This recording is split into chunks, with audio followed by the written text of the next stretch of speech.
Hello everyone, welcome to learning twist. I am Shalini. यह है class 9th history का chapter number 3, Nazism and the rise of the Hitler. तो इसके जो part 1 और 2 है वो चैनल पर जा चुका है, लिंक आपको मिल जाएगा उसका डिस्क्रिप्शन बॉक्स में। तो उसमें हम काफ़ी कुछ कवर कर चुके हैं। पार्ट 2 में उसमें हमने देखा है कि वर्ल्ड वॉर फर्स्ट के बाद क्या हुआ, सेकेंड के बाद क्या हुआ, और ये वॉर क्यों हुई, किस किस रीज़न से हुई, किस किस देश के बीच हुई, हमने सब देखा है।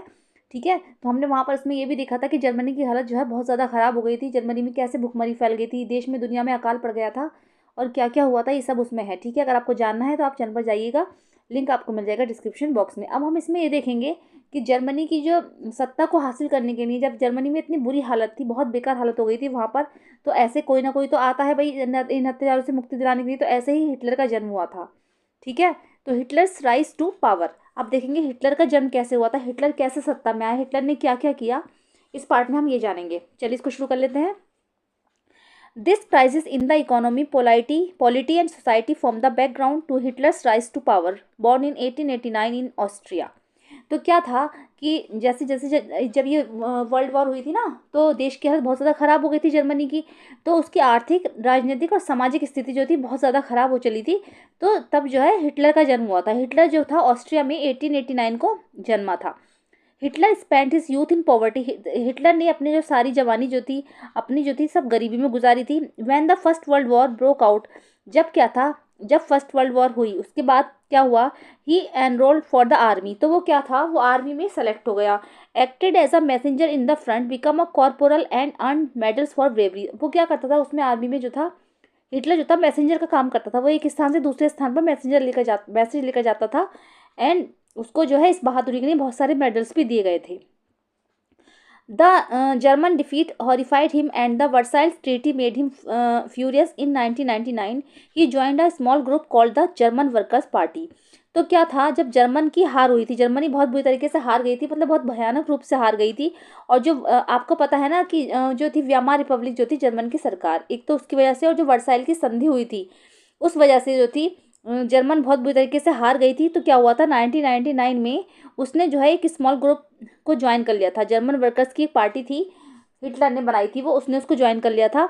ही subsequently took over the organisation and renamed it the National Socialist German workers. तो क्या था, उसने बनाई नहीं थी जर्मन वर्कर्स की पार्टी को, उसने ज्वाइन किया 1919 में। बाद में क्या था, उसने उस पार्टी पे कब्जा कर लिया और उसने उसका जो नाम था बदलकर National Socialist German workers party रख दिया। क्या नाम था, National Socialist German workers party. तो this party came to be known as the Nazi party. यही पार्टी आगे आगे बढ़कर जो है नाजी पार्टी के नाम से जानी गई। इसका नाम तो आपने बहुत ज़्यादा सुना होगा, ये जो पार्टी थी ना इसकी, हिटलर की, तो ये नाजी पार्टी के नाम से जानी जाती थी। चलिए, in 1923 Hitler plan to seize control of Bavaria, march to Berlin and capture power. अब 1923 में क्या हुआ, हिटलर ने पहले तो उस पर कब्जा किया, पार्टी, नाजी पार्टी बनाई, उसने एक संगठन बना लिया, अपना एक गुट बना लिया। उसके बाद उसने क्या करा, बर्लिन जो है जर्मनी की कैपिटल है, तो उसने सोचा कि भाई चलो बर्लिन जाएंगे, बर्लिन में जाके मार्च करेंगे और वहाँ पर जो है बवेरिया पे सीज कंट्रोल, बवेरिया की पावर को भी अपने हाथ में ले लेंगे, है ना। उसने सोचा कि भाई आगे बढ़ते जाओ, आगे बढ़ते जाओ। वो सब चीज़ों पर अपना जो है अस्तित्व बनाता चला जा रहा था, अपने अधीन करता चला जा रहा था सबको वो। तो उसने सारी पावर जो अपने अंदर हथियाना शुरू कर दी। तो उसने यही सोचा आगे जाके बर्लिन में जाकर भी अपना कब्जा हम जमा लेंगे। He failed, was arrested, tried for treason and later released. तो बात, लेकिन उसने जो ये सब सोचा था ना उसमें वो फेल हो गया। वॉज अरेस्टेड, उसे गिरफ्तार कर लिया गया। ट्राइड फॉर ट्रीजन, और उसे विश्वासघात के लिए जो है जेल में डाल दिया गया। एंड लेटर रिलीज, उसके बाद में फिर वो छोड़ दिया गया। The Nazis could not effectively mobilise popular support till the early 1930s। अब क्या था, नाजी जो लोग थे उनको जो है 1930 तक कोई जो है ज़्यादा सपोर्ट नहीं मिल पाया था। It was during the great depression that Nazism become a mass movement.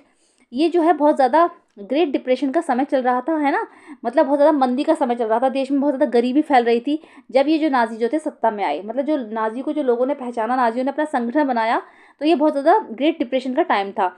As we have seen after 1929 banks collapse and business shut down. जैसे कि हम देख चुके हैं कि 1929 के बाद क्या हुआ था, आपको जो है पिछली वीडियोस में पता चल जाएगा, आप पढ़ोगे तो उसमें जो है 1929 के बाद क्या हुआ था, बैंक जो थे सारे नेशनलाइज कर दिए गए थे, बिजनेस शटडाउन, बिजनेस सारे बंद हो गए थे, वर्कर्स लॉस देयर जॉब्स, और जो वर्कर्स थे उन्होंने अपनी जॉब जो है खो दी थी। And the middle classes were threatened with destitution, और जो मिडिल क्लास आदमी था ना वो बिल्कुल डरा हुआ था कि अब क्या होगा, सब आपस में बढ़ जाएंगे। In such a situation Nazi propaganda start hopes of a better future in 1928।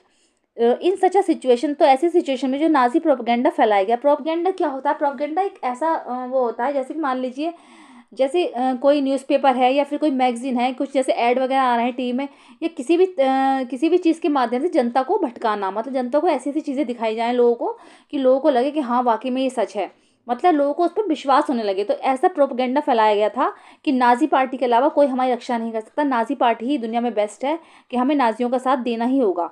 तो in 1928 the Nazi party got no more than 2.6% votes in the Reichstag. तो क्या हुआ था 1928 में रिचस्टैग में, ठीक है, वोटिंग हुई थी, इलेक्शन हुआ था, तो उसमें जो नाजी पार्टी ने भी इलेक्शन लड़ा था, तो 2.6% वोट्स उसको मिले थे, कुल 2.6% वोट्स मिले थे। लेकिन the German parliament by 1932 it had become the largest party with 37% votes. लेकिन क्या हुआ था, देखो 1928 में जब इलेक्शन हुए तो 2.6% ही उसको वोट मिले मतलब। लेकिन 4 साल बाद ही 1932 में जब इलेक्शन हुए, तो जो नाजी पार्टी थी दुनिया की सबसे बड़ी पार्टी बनकर उभरी, 37% वोट्स मिले उसको, ठीक है, क्योंकि लोगों को एकदम विश्वास हो गया था भाई कि नाजी पार्टी के अलावा हमारी कोई रक्षा कोई नहीं कर सकता, कि हमें नाजी पार्टी का साथ देना ही होगा। सब लोगों ने उस नाजी पार्टी को ज्वाइन कर लिया था, जितने भी लोग थे वहाँ पर ज़्यादा से ज़्यादा वो नाजी पार्टी को ज्वाइन कर चुके थे।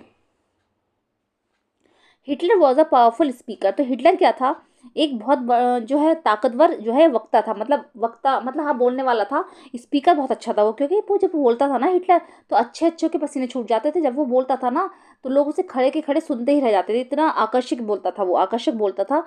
His passion and his words move people. उसके जो पैशन था, जो बोलने में उसकी दीवानगी थी ना, उसके वर्ड्स ऐसा लगता है जैसे कि वो मूव कर रहे हैं, चल रहे हैं। He promise to build a strong nation. उसने एक मजबूत राष्ट्र बनाने का जो है प्रॉमिस वादा किया। Undo the injustice of the Versailles treaty and restore the dignity of the German people. और उसने वादा किया कि जो जो जर्मनी के साथ हुआ था ना, जर्मनी की इतनी बुरी हालत हो गई थी, को पता चला था कि जर्मनी को सारे देशों ने जिम्मेदार ठहराया था, जर्मनी को जुर्माना भी देना पड़ा था कि सब कुछ जर्मनी की वजह से हुआ। करा भी जर्मन नहीं था, जर्मनी सब पे हमला करता था, फर्स्ट वर्ल्ड वॉर में भी और सेकेंड वर्ल्ड वॉर में भी, और जर्मनी की लास्ट में हार हुई थी। तो उसने कहा था कि जो हमारे देश के साथ अन्याय हुआ है ना, उसका बदला हम जरूर लेंगे। He promised employment for those looking for work. और उसने लोगों से वादा किया कि जो लोग जॉब ढूंढ रहे हैं उनको वो job दिलवाएगा।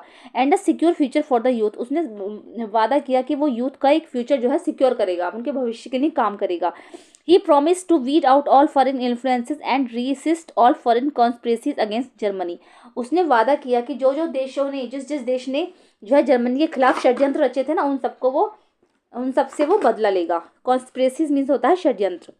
Hitler devised a new style of politics. Hitler ने जो है राजनीति का एक नया फंडा निकाला था। He understood the significance of rituals and spectacles of mass mobilisation. Nazis held massive rallies. तो क्या था, वो जो है ना, वो जैसे ये आपको दिख रहा है ना, ये उनके रेड कलर के बैनर होते थे, उस पर ये स्वास्तिक का निशान होता था, है ना, ये स्वास्तिक है, तो ये नाजी पार्टी का भी चिन्ह था, है ना।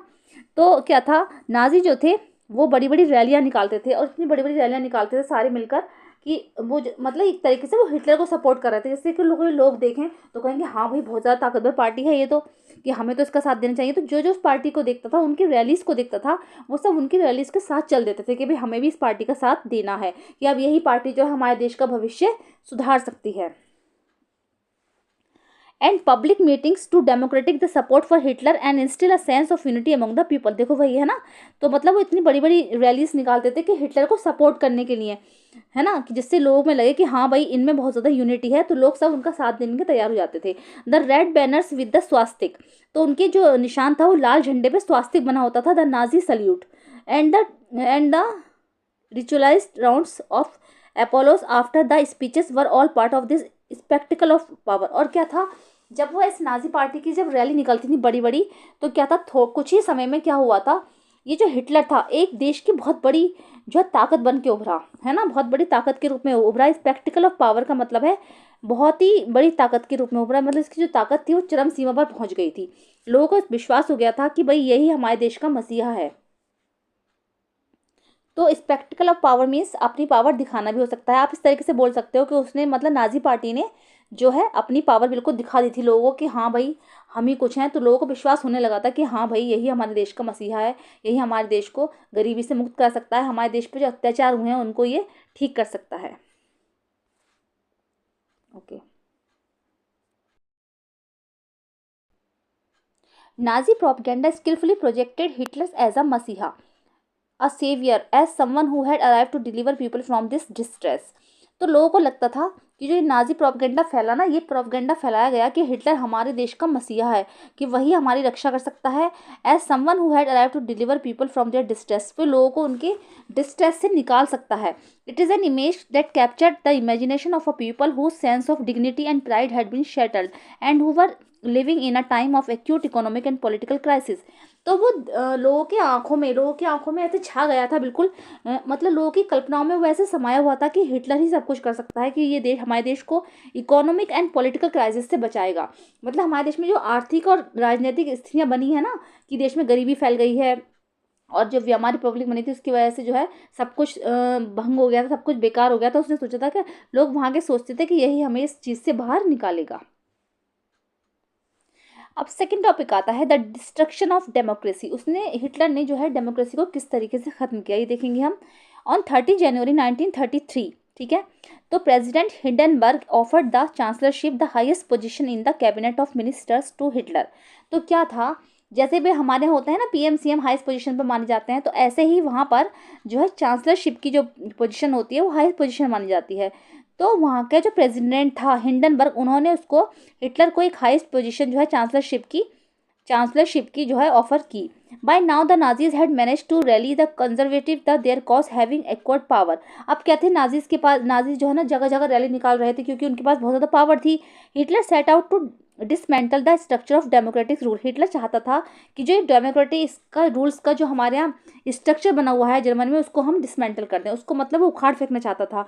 अ mysterious fire that broke out in the German parliament building in February facilitated his move. तो क्या हुआ था, अचानक से तब ऐसा ही हुआ कि एक जो है ना रहस्यमयी आग, अचानक से क्या था, वहाँ की पार्लियामेंट में जो है बिल्डिंग में फरवरी में एक रहस्यमयी आग लग गई। पता नहीं किस तरीके से लगी, अचानक से वहाँ आग लग गई। The fire decree of 28 February 1933 indefinitely suspended civic rights like freedom of speech, press and assembly that had been guaranteed by the Weimar Constitution। तो हिटलर का कहना था कि देखो, कि जैसे ये आग लगी है तो आपको जो है ना बोलने का अधिकार है, यहाँ पर प्रेस ना, यहाँ पर आप कुछ छाप सकते हो, एंड असेंबली ना ही कोई गुट बना सकते हो। असेंबली में होता है जैसे गुट बनाना, ना ही यहाँ पर आप कोई संगठन बना सकते हो।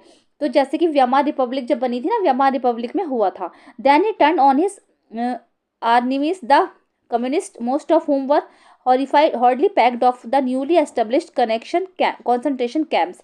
तो क्या था कि वो कहता था कि उसने अपनी ऐसी सेनाएं तैयार कर ली थी, ऐसी आर्मीज की टुकड़ियां तैयार कर ली थी, कि वो कहता था कि अगर कोई उसकी बात नहीं मानेगा, उनके उसकी जो नाजी पार्टी की नहीं सुनता था, नाजी पार्टी में क्या करते थे लोग जो थे वो उनको सबको कंसंट्रेशन कैंप में डाल देते थे। कंसंट्रेशन कैंप जो होते थे बड़े बड़े कैंप होते थे जिसमें लोगों को टॉर्चर किया जाता था, मारा जाता था। The repression of the communist were severe. तो इसमें ऐसा नहीं है कि कम्युनिस्ट के साथ ही ऐसा किया जाता है, कम्युनिस्ट जो दक्षिण से विचारों वाले लोग होते हैं, ऐसा नहीं, उनके साथ ही। Out of the surviving 6,808 arrest files of Dusseldorf, a small city of 500,000 population. मतलब आपको नंबर याद करने की कोई ज़रूरत नहीं है, बस आप एक स्टोरी टाइप का याद कर लो कि कितने लोगों को वहाँ पर मारा गया था, कितनी मिलियन पॉपुलेशन खत्म हो गई थी। मतलब ये था कि कम्युनिस्ट लोगों को ही नहीं, सिर्फ वहाँ पर आपने देखा हो कितने जो ये नाजी सरकार, नाजी जो लोग थे, ये क्रिपल्स को मारते थे, है ना, ज्यूज को कितने लोगों को मारा था इन्होंने, और कुछ तो निर्दोषों को भी मारा था। इसमें बहुत सारे टैलेंटेड लोग भी थे। तो हिटलर ना किसी की नहीं सुनता था, ना वो किसी कॉन्स्टिट्यूशन की मानता था, ना कुछ नहीं मानता, क्योंकि वो तो खुद ही संविधान था। वो कहता था, या वो लोग कहते थे कि जो नाजी पार्टी वाले कहना है, जो हिटलर कह रहा है वही होना है, सबको वही करना है, और कोई उसकी नहीं सुनता था तो वो उसको पनिशमेंट देता था। On 3 March 1933 the famous enabling act was passed. अब 3 मार्च 1933 को क्या हुआ, एक फेमस एनेबलिंग एक्ट पास हुआ। This act establish dictatorship in Germany. इस एक्ट में क्या था, हिटलर को जर्मनी की डिक्टेटरशिप मिल गई। देखो डिक्टेटरशिप का मैं फिर बताऊंगी एक बार, मैं पिछली वीडियोस में भी बता चुकी हूँ। डिक्टेटर वो होता है, मतलब एक ऐसा पर्सन जिसमें सब कुछ उसी की चले, वो चाहता है कि हर बात मेरी मानी जाए, सब कुछ उस पर, मतलब उसका पूरी जनता पर शासन होता है, मतलब सब कुछ उसी की चलती है, हर बात उसी की मानी जाती है, तो डिक्टेटरशिप होती है। तो ठीक है, तो उसको डिक्टेटरशिप मिल गई जर्मनी में। It gave Hitler all powers to sideline parliament and rule by decree. तो क्या था, इससे हिटलर को ना सारी की सारी पावर्स दे दी गई। all political parties and trade unions were banned except for the Nazi party and its affiliates। तो क्या था, जितनी भी पॉलिटिकल पार्टीज थी और जितने भी व्यापार यूनियन थे, ट्रेड यूनियंस में व्यापार यूनियन थे, उन सबको बंद कर दिया गया, क्योंकि सिर्फ जो नाजी पार्टी थी उसी को चलती थी। मतलब ये था कि हिटलर के पास सारी सत्ता आ गई, क्योंकि वो खुद ही सब कुछ बन के बैठ गया, सारा कानून उसी का हो गया, वो तो खुद ही कानून बन बैठा था। तो उसने सारी जितनी भी पार्टी थी, पॉलिटिकल पार्टी, वो सब बंद कर दी, और जितने भी व्यापारी यूनियन थे वो सब बंद कर दिए। सिर्फ नाजी पार्टी ही एक ऐसी पार्टी रह गई जिसकी सब कुछ चलती थी, नाजी पार्टी सत्ता में थी। The state established complete control over the economy, media, army and judiciary. यानी हिटलर की जो पार्टी थी उसका कंप्लीट कंट्रोल हो गया किस किस पर, आर्थिक, मीडिया, आर्मी एंड जुडिशरी, सब पे जो है हिटलर पार्टी का ही कंट्रोल हो गया। सब हिटलर का ही कंट्रोल जगह जगह दिखने लगा। Special surveillance and security forces were created to control and order society in ways that the Nazis wanted. मतलब क्या था, special surveillance and security forces जो है जगह जगह अलर्ट की गई, क्योंकि मतलब जो नाजी पार्टी चाहते थे बिल्कुल वैसा ही होता था। Apart from the already existing regular police in green uniform and the SA or the storm troopers, क्या था, जो नॉर्मल पुलिस होती है ना उसके अलावा ही बहुत सारी पुलिस जो है निर्धारित की गई। जैसे कि देखो सीक्रेट पुलिस भी रखी गई है ना, प्रोटेक्शन स्क्वाड्स, और ये जो है सिक्योरिटी सर्विस टाइप की बहुत सारी जो पुलिस जो है ज्वाइन, उनकी जो ड्यूटी ज्वाइन करेगी, मतलब उनको बनवाया गया। It was the extra constitutional powers of these newly organized forces that gave the Nazi states its reputation as the most dreaded criminal states। तो क्या था कि ये जो थी एक्स्ट्रा कॉन्स्टिट्यूशनल पावर, देखो कॉन्स्टिट्यूशनल पावर क्या होगा एक्स्ट्रा, जब वो किसी कॉन्स्टिट्यूशन की सुन ही नहीं रहा है, क्योंकि वो तो खुद ही कॉन्स्टिट्यूशन बन बैठा है, संविधान वो खुद ही बन बैठा है, तो वो किसी की नहीं सुनता था। तो जो नाजी पार्टी थी ना उसकी जो रेपुटेशन थी, तो वो बिल्कुल एक अपराधी स्टेट के रूप में वहाँ पे मानी जाने लगी। मतलब वो जो पार्टी थी बिल्कुल बहुत ज़्यादा क्रिमिनल के रूप में मानी जाने लगी कि ये बहुत अपराधी पार्टी है, ये लोगों पर अत्याचार करती है, तो इसको एक अपराधी पार्टी के रूप में घोषित किया गया। People could now be detain in Gestapo torture chambers, rounded up and sent to concentration camp. लोगों को क्या था, गेस्टेपो टॉर्चर चैम्बर था, उसमें ना गैस भरी रहती थी, साथ गैस का एक चैम्बर था, और वो चारों तरफ से इलेक्ट्रिक वायर से कवर था। इस तरीके से चैम्बर होता है ना पूरा बना दिया, और चारों तरफ से वो इलेक्ट्रिक वायर से कवर था, उसमें गैस भरी हुई थी, तो उसमें लोगों को डालकर मार दिया जाता था। The police forces acquired powers to rule with immunity. मतलब हर जगह जो है हिटलर का ही बोलबाला था, हिटलर जो चाहता था वही होता था, लोगों को बहुत बुरे अत्याचार किए जाते थे लोगों के ऊपर। ये रहा कंसंट्रेशन कैंप का। A camp where people were isolated and detained without due process of law. Typically it was surrounded by electrified barbed wire fences. ठीक है, चारों तरफ से बिजली के तारों से घिरा होता था, और अंदर जो है जहरीली गैस भरी होती थी। अब आता है reconstruction. Hitler assigned the responsibility of economic recovery to the economist Hjalmar सैशे। तो ये एक जो है जर्मन वर्ड है, ठीक है, तो इसका प्रोनाउंसिएशन देख लेना, पता नहीं क्या है, तो मैं तो इस तरीके से पढ़ रही हूँ। हिटलर ने क्या करा था, अब एक जिम्मेदारी जो है अपनी आर्थिक जो इकोनॉमिक रिकवरी के लिए जिम्मेदारी जो सौंपी, किसको सौंपी, जर्मन सैशे को, who aim to full production and full employment through a state funded work create programme. तो उसने उनसे क्या कहा गया, उससे कहा गया कि एक state funded work creation programme चलाया जाए। उसने एक state funded work creation programme चलाया जिसमें क्या था, जो मतलब जो बेरोजगार लोग हैं उनको काम दिया जाए और उनकी देखरेख की जाए। तो this project produce the famous German super highway. इस प्रोजेक्ट के थ्रू ही फेमस जर्मन सुपर हाईवेज बना, and the people's car the Volkswagen. ठीक है, इसके थ्रू ही सुपर हाईवेज बने, और जो फेमस कार है वॉक्सवैगन ये बनी, बहुत ज़्यादा पॉपुलर कार है ये। ठीक है, तो इसी के थ्रू बनी थी ये। कौन सा प्रोग्राम जो हुआ था, ये जो हुआ था state funded work creation programme. ठीक है, हाँ, तो ये प्रोग्राम हुआ था state funded work creation programme. Okay, तो in foreign policy also Hitler required quick success. Foreign policy में भी हिटलर जो था वो सक्सेस होता चला जा रहा था। He pulled out of the League of Nations in 1933। तो एक था लीग ऑफ नेशंस, ठीक है, तो जो कि फर्स्ट वर्ल्ड वॉर के बाद बनाया गया था।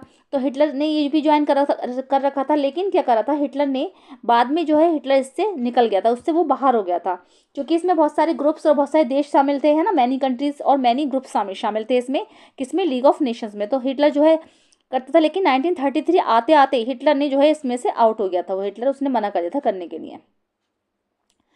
ओके, तो रीऑक्यूपाइड द रिहानलैंड इन 1936। और उसने क्या करा था, जब वो उससे बाहर निकल गया तो उसने बाद में रिहानलैंड का जो एरिया था, देखो पहले बताया था जो जर्मनी में जब वर्ल्ड वॉर छिड़ी थी ना, तो मैंने बताया था जर्मनी के आसपास का जो रिहानलैंड का जो इलाका था जिसमें कोयला और खनिज वगैरह होते थे, है ना, जो मिनरल्स रिच था, तो उसको लोगों ने छीन लिया था, फ्रांस वगैरह ने, कि भाई ये हवाला हमें वापस दे दो, तो उसको ले लिया था, तो जर्मनी का बहुत बड़ा लॉस हुआ था। तो जब हिटलर सत्ता में आया तो हिटलर ने क्या करा, ये रिहानलैंड का जो इलाका था ना उसको वापस ले लिया, and integrated Austria and Germany in 1938 under the slogan one people one emperor and one leader। और क्या करा था उसने, जैसे जर्मनी, मान लीजिए ये जर्मनी है और ये ऑस्ट्रिया है, ठीक है, ये जर्मनी है और ये ऑस्ट्रिया है, तो जर्मनी ने जब ऑस्ट्रिया पे हमला करा था ना, दोनों वो एक हो गए, मतलब वो जर्मनी ने ऑस्ट्रिया को मिला दिया, यानी जर्मनी, हिटलर ने जब ऑस्ट्रिया पर हमला करा, अटैक करा, तो उसने ऑस्ट्रिया को भी अपने अंदर मिला लिया। तो उसका कहना ये था कि यहाँ पर एक, अगर एक लोग हैं तो एक ही राजा होगा और यहाँ पर एक ही लीडर होगा, उसका ये कहना था। He then went on the west German speaking Sudetenland from the Czechoslovakia and gobbled up the entire country. हाँ, तो इसका मतलब है कि he then went to the west Germany. उसके बाद वो क्या था, वो वेस्ट जर्मनी में चला गया। उसने सोचा, वेस्ट जर्मनी जब वो जा रहा था, उसने सोचा कि सुडेनलैंड के जो लोग थे, उसने सोचा कि जब जर्मन बोलते हैं, उसने पहले पोलैंड पे आक्रमण किया, तो पोलैंड में जब हमला किया था तो पोलैंड को भी अपने अंदर शामिल कर लिया। जब पोलैंड के लोग ना जर्मनी बोलते थे, तो उसने उसने सोचा जब पोलैंड के लोग जर्मनी बोलते हैं, जब वो लोग जर्मन हैं और ये लोग भी अगर जर्मनी बोलते हैं, तो फिर चेकोस्लोवाकिया में क्या कर रहे हैं, तो इनको भी जर्मन होना चाहिए। तो उसने ऐसा करते करते पोलैंड पर हमला किया, पोलैंड को अपना बनाया, अपने अधीन कर लिया, फिर सुडेंटलैंड पे करा, फिर बाद में चेकोस्लोवाकिया को भी अपने अंदर कर लिया। मतलब वो बढ़ा करता चला रहा, अपने जो साम्राज्य था ना उसको बढ़ाता चला जा रहा था, बढ़ाता चला जा रहा था। And gobbled up the entire country in all, और उसने बाद में पूरे यूरोप पर अपना कब्जा जमा लिया। In all of this he had the unspoken support of England which had considered the Versailles verdict too harsh. अब इसमें क्या था, जब ये सब जगह अपना हमला करता चला जा रहा था, करता चला जा रहा था, भाई इतना बड़ा जो राज्य है इंग्लैंड, वो क्यों नहीं बोल रहा था, सुपर पावर थी इंग्लैंड के पास, तो वो क्यों नहीं बोल रहा था। तो वो इसलिए नहीं बोल रहा था कि जैसे जब वर्साइल की जब संधि हुई थी ना, तो जब उसकी हार, जर्मनी की बहुत ज़्यादा हार हो गई थी, तो लोगों को लगा था कि भाई हाँ, इनके साथ बहुत बड़ी दुख की बात है, बहुत ज़्यादा गरीबी फैली थी, बहुत ज़्यादा अत्याचार हुए थे इन लोगों पर, इनसे सब कुछ ले लिया गया था वापस, तो इसलिए इनका साथ देना चाहिए, तो इसलिए लोग बोल नहीं रहे थे। तो भाई जब इतनी बड़ी सक्सेस, इतनी बड़ी जगह जगह मिलती चली जाएगी, हर जगह सक्सेस वो पा रहा था, तो क्या, तो देश क्या सोचेंगे, देशों ने सोचा भाई कि चलो उसका साथ दो। लेकिन ये कब तक होता है, ये ज़्यादा दिन नहीं चल पाया। Hitler did not stop, Hitler जो है यहाँ पर भी नहीं रुका। Hitler did not stop here, Hitler यहाँ पर भी नहीं रुका। Schacht had advise Hitler against investing hugely in rearmament. इसका मतलब यह है कि जो उनका वो था ना इकोनॉमिक, जो उन्होंने एडवाइज़र अपना घोषित किया था हिटलर ने, तो उसने एडवाइस किया कि अब तुम जो है ना, जैसे जर्मनी में पहले क्या था, जब बताया था मैंने, जब वर्ल्ड वॉर के टाइम पर जो था जर्मनी में जो सारा इलाका छीन लिया गया था, उससे कहा था कि अब तुम यहाँ से अपनी आर्मी हटा दोगे, आर्मी यहाँ पर नहीं रह सकते हो, आर्मी और मिलिट्री। तो बाद में जो उसने एडवाइस किया, तो हिटलर ने यहाँ पर भी अपनी आर्मी रख दी, मतलब आर्मी वो रख सकता था। हैड नो प्लेस, अब क्या था, however had no place in Nazi Germany, Schacht had to leave, Hitler choose war as the way out of the approaching, okay,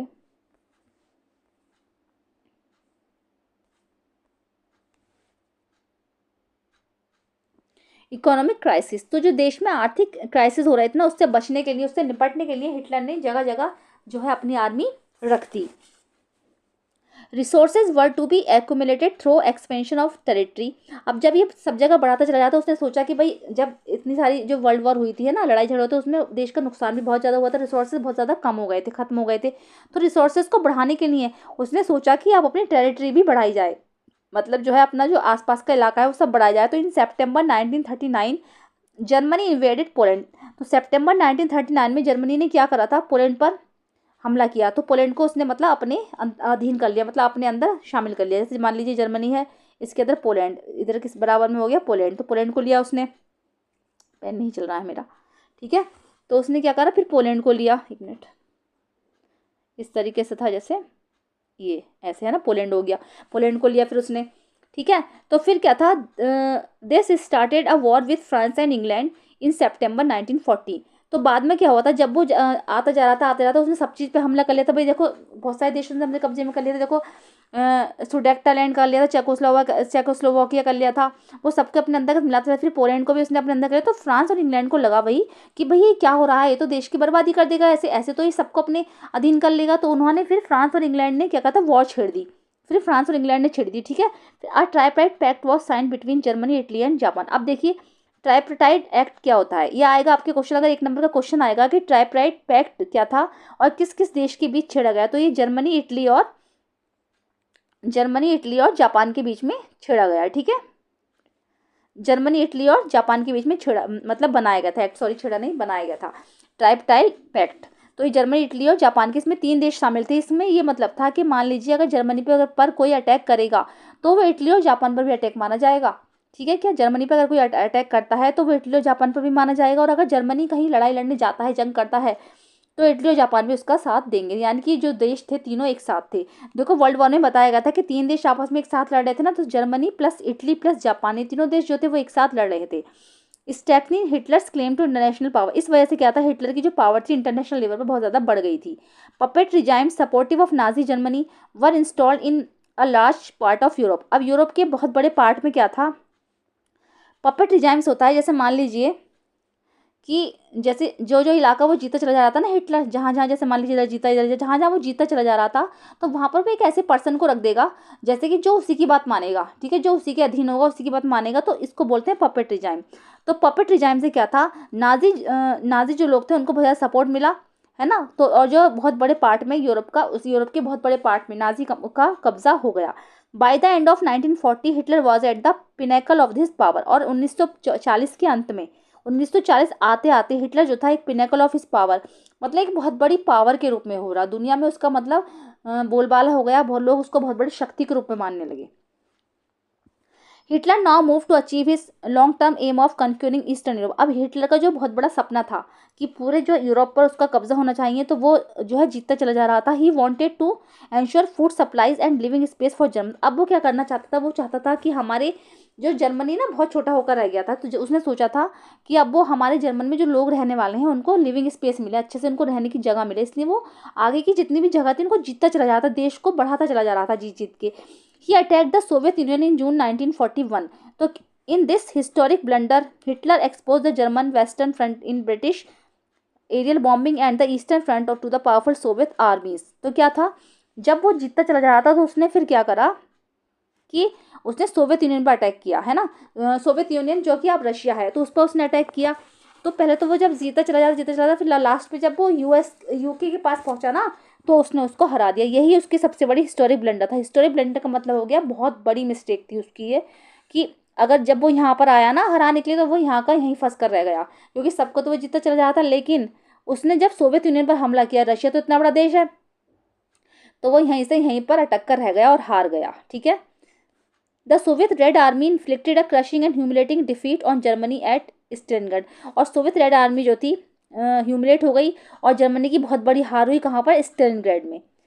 after this the Soviet Red Army hounded out the retreating German soldiers until they reach the heart of Berlin, establish Soviet Germany over the entire eastern Europe of for half a century thereafter. तो देखो USSR Russia था इधर की side था, जैसे USSR मान लीजिए, तो जब वो जर्मनी पे हमला करेगा, है ना, धकेलता जा रहा है जर्मनी को, तो जर्मनी को धकेलते धकेलते वो वहाँ की बर्लिन तक पहुँच गया, ठीक है, जहाँ बर्लिन उसकी कैपिटल थी जर्मनी की। तो वहाँ तक पहुँच के वो जो है वहाँ पर उसको हरा दिया गया। And the eastern Europe for half अ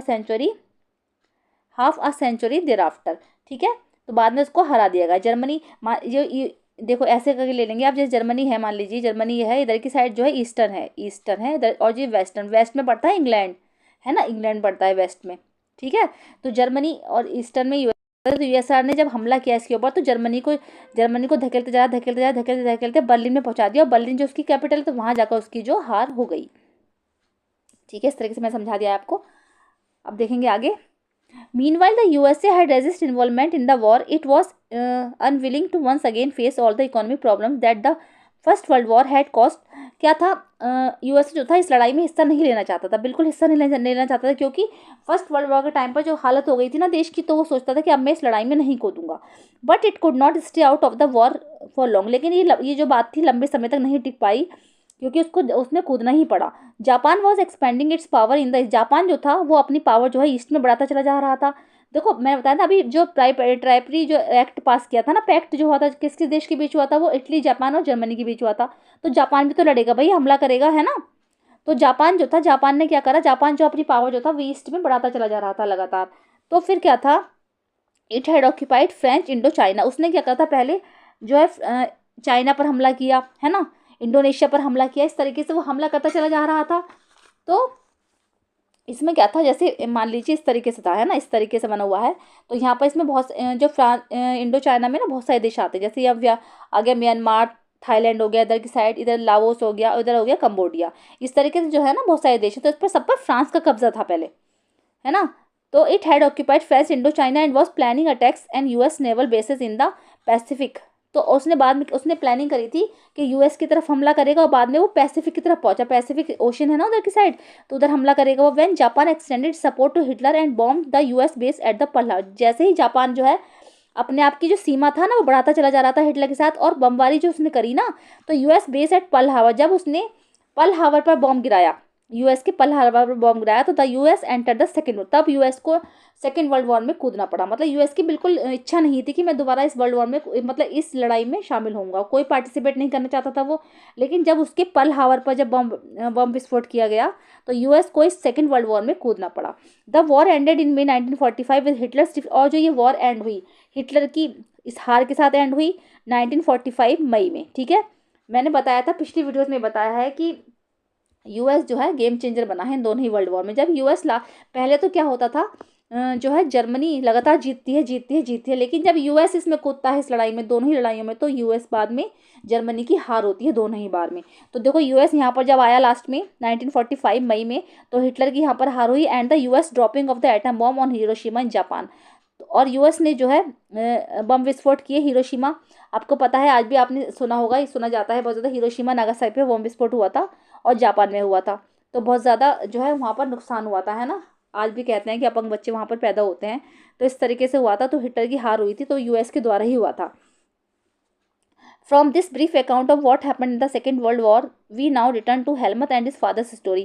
देखो ये सब जो था ना हमने इसमें समझा दिया है कि इसमें क्या क्या हुआ था, सेकेंड वर्ल्ड वॉर में क्या हुआ था, छोटी सी ब्रीफ स्टोरी थी जो मैंने समझा दी है ना। तो खाली स्टडी पॉइंट से नहीं, चैप्टर आपके लिए बहुत इंपॉर्टेंट है। अगर आपको ये जानना है कि भाई वर्ल्ड हिस्ट्री में क्या हुआ था, कि हमारा इतिहास है क्या, कि क्या क्या वहाँ पर हुआ था, वर्ल्ड वॉर कैसे हुई, वर्ल्ड वॉर के क्या कारण थे, कौन कौन देश हारा, कौन कौन देश लड़ा, तो ये छोटी सी ब्रीफ स्टोरी थी, है ना, जो आपको मैंने समझा दी है। लेकिन अब हम चैप्टर पर दोबारा लौटेंगे कि चैप्टर में था कि हेलमत एंड हिज फादर स्टोरी, क्या चैप्टर था, हेलमत और उसके पिता की स्टोरी, और story of Nazi criminality during the war, की लड़ाई के टाइम पर जो नाजी लोगों ने अत्याचार किए थे लोगों के ऊपर, कि वो क्या थी, उस स्टोरी को हम दोबारा लौटेंगे। ठीक है, अब हम इस टॉपिक को आगे बढ़ाएंगे नेक्स्ट वीडियो में। अगर पसंद आया तो उसको लाइक कीजिएगा, अपनी फ्रेंड्स और फैमिली के साथ शेयर कीजिएगा। अगर मेरे चैनल पर कोई भी बच्चा नया है तो उसको सब्सक्राइब कीजिएगा। मिलते हैं नेक्स्ट वीडियो में। Thank you so much.